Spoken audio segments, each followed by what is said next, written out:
Alright, so this is a story about the best day of my life. I wake up, brush my teeth, shave my face, eat my breakfast. Pretty routine, right? Pretty normal day. But today's not just any day. Today I'm getting married. So it's a pretty big day.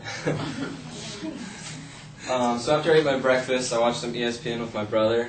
Tried to goof around, ease some of the nerves. So we do that. We watch some TV. After that, we have to run some errands. I have to drive from my house to the reception site. I'm going to drop my Jeep off. We're going to use it as a getaway car from the reception for our honeymoon for the weekend. So we do that. And then after that, we have to take my husky Koa, take her to the kennel. She's going to be home for the weekend to take care of her, so we drop her off there. Once we're done running errands, we drive back to the house. It's in Chino Hills.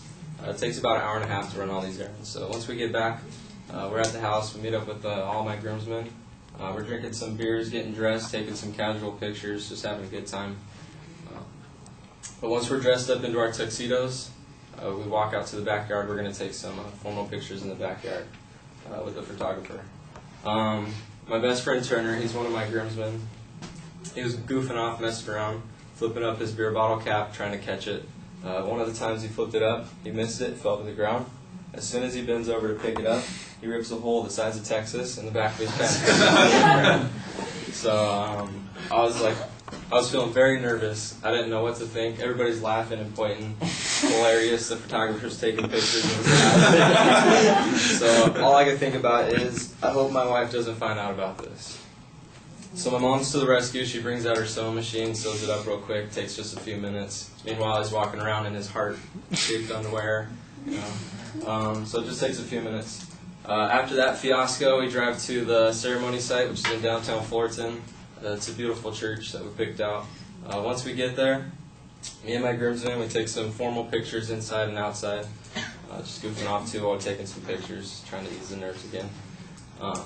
So we're taking some formal pictures. That takes about 30 minutes. We get back into the church, and I have to hang out in the church office where I'll be on lockdown. This will give the bride some time to sneak into her bridal room. I haven't seen her in her dress for 24. Or I have not seen the bride in 24 hours, and I've never seen her dress. So she's going to sneak into the bridal room. At this time, all the emotions are starting to sink into me. I'm feeling very nervous. I'm feeling very scared, but I'm also feeling happy, and I'm feeling very anxious, and I begin to sweat like crazy. So me and the pastor, we get the cue to go out to the altar. When we're out on the altar, there's 200 plus people in the pews staring up at me, taking pictures and photographs, flashes going off like crazy.